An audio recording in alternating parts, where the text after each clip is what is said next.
Bonjour à tous les supporters du Real Madrid et fans de football en général, j'espère que tout le monde va bien. J'espère aussi que vous avez eu le temps hier soir ou peut-être aujourd'hui d'aller voir mon débrief entre Bilbao et le Real Madrid pour l'ouverture de la Liga. En tout cas le Real qui nous a bien régalé hier, surtout défensivement, même si offensivement on a eu droit à des jolis buts. Il manque encore certaines choses pour que le 4-4-2 d'Ancelotti, globalement l'effectif, atteigne leur prime en termes footballistiques et à tous les levels. Mais en tout cas un très bon Real Madrid pour commencer la saison.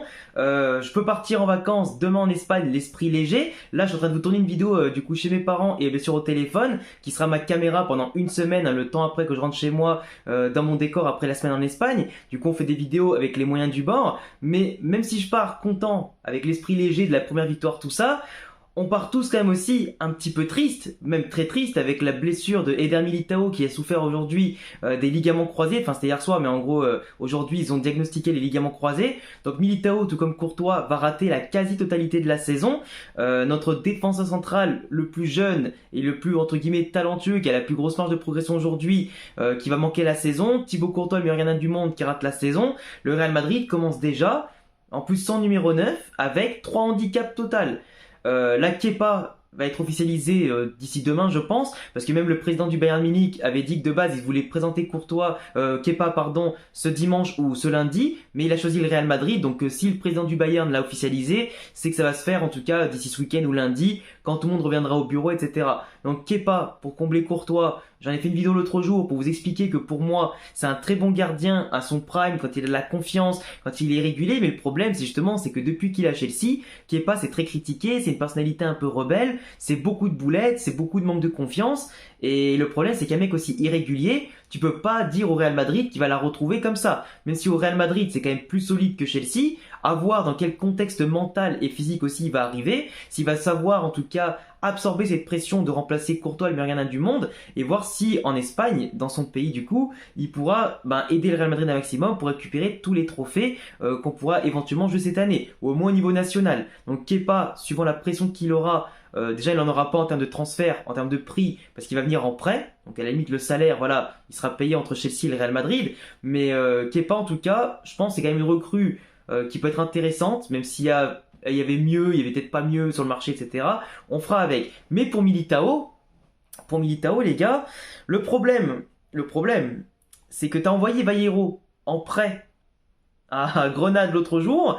Vallejo qui certes ne joue pas beaucoup mais qui est quand même un jeune talentueux, que s'il avait plus de temps de jeu et de confiance, je suis sûr qu'il ferait du très bon travail. Donc il l'avait montré par le passé quand il était à Saragosse, quand il était en prêt à Francfort avec les équipes jeunes espagnoles, etc. C'est un jeune très intéressant. T'as envoyé aussi en prêt Rafa Marín, le rock du Castilla, pour qu'il puisse s'aguerrir à Alaves en première division, qu'il fasse le saut de la 3e à la première.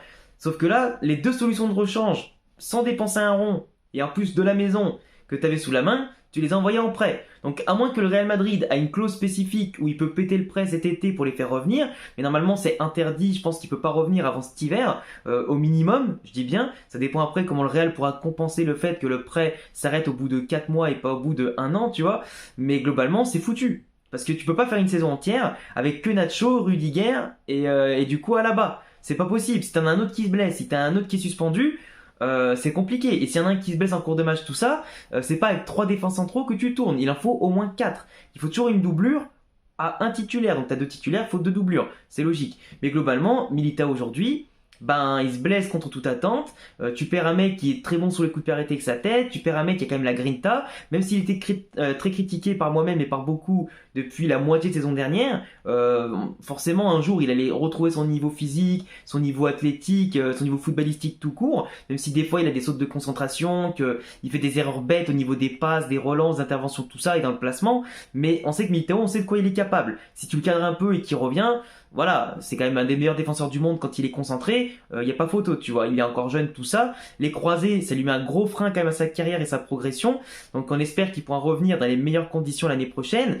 Mais du coup, en attendant qu'il revienne, et en espérant que ce soit à bon niveau, parce que s'il revient à un faible level, parce qu'il y a beaucoup de joueurs après les croisés qui reviennent jamais totalement à leur niveau, et quand tu joues au Real Madrid, si t'es pas au top, tu peux pas rester. Et un mec comme Militao à son âge, sur le banc, s'il fait plus le taf après derrière, même s'il a apporté de bons et loyaux services, si t'es plus bon à cause d'une blessure ou quoi, désolé frérot, mais c'est comme ça, c'est la concurrence, t'auras des jeunes qui te passeront devant, des recrues, et évidemment, faut tirer le groupe vers le haut, et pas vers le bas, parce que t'as eu des blessures. Asensio, avec sa blessure au genou, il est croisé.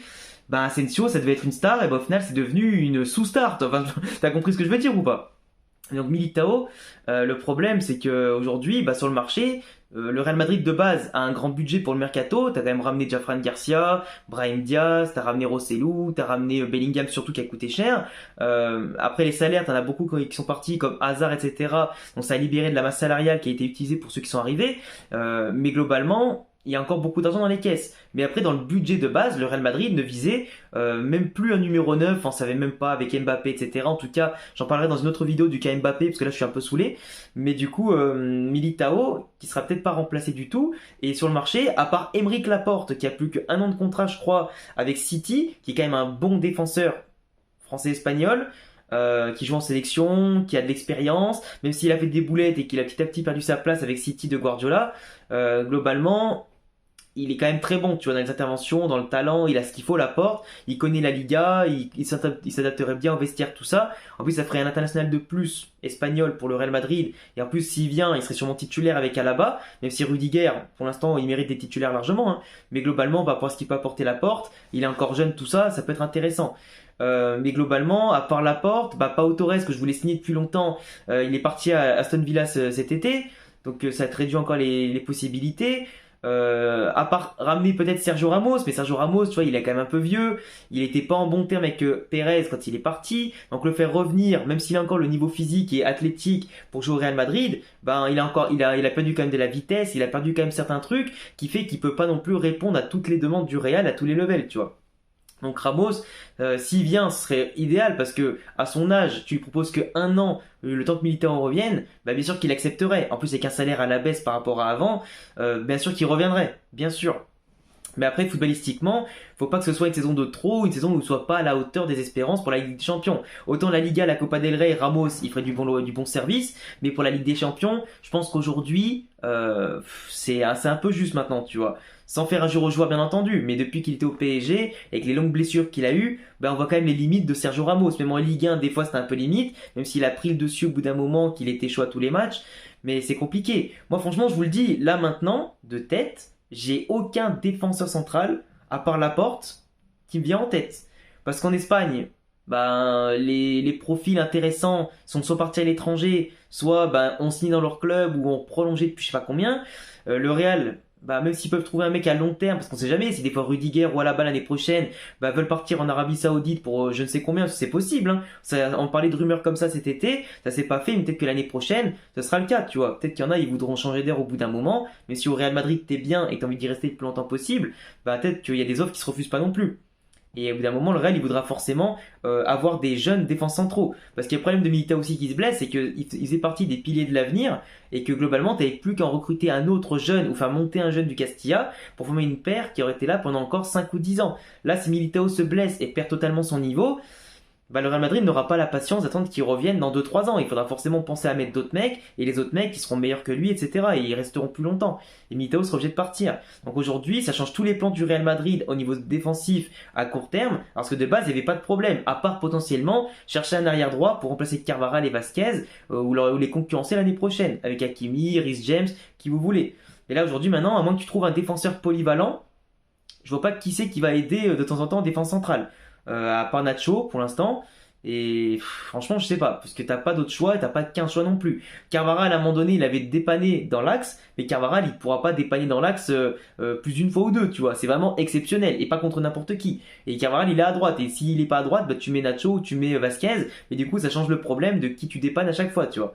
Donc bref, donc ça pour dire que j'attends de vous dans les commentaires que vous proposiez, pourquoi pas, des joueurs que vous verrez bien dépanner en tout cas le Real pendant quelques temps, que ce soit à court terme, ou alors pourquoi pas s'installer au Real Madrid pendant longtemps en défense centrale. Mais là vraiment, je sèche sur les possibilités. Je sais pas, Ramos, Aymeric Laporte, et après le reste, bah, je sais pas, parce que tout le monde a été acheté dans les plus grands clubs, tout le monde est déjà parti dans les clubs qu'il voulait, donc au final, tout le monde a prolongé à ce poste-là, donc il n'y a plus grand-chose à se mettre sous la dent. Et si c'est prendre n'importe qui pour prendre n'importe qui, ça vaut pas le coup. Moi, je ferais monter un jeune du Castilla, où je rappellerai Rafa Marin ou Vallejo, mais c'est pas possible avant cet hiver, je pense. Donc ben, bref. Dites-moi en commentaire les gars ce que vous en pensez. Moi je pense que le Real doit signer quelqu'un, faire monter un jeune dans tous les cas. 3 défenses en trop, c'est trop tôt, c'est trop court. Et puis voilà, dites-moi ce que vous en pensez. Abonnez-vous. cochez la cloche, et puis le petit pouce bleu, les raisons description. Moi je vous laisse, je pars en Espagne demain, et du coup à bientôt pour d'autres vidéos. Ciao!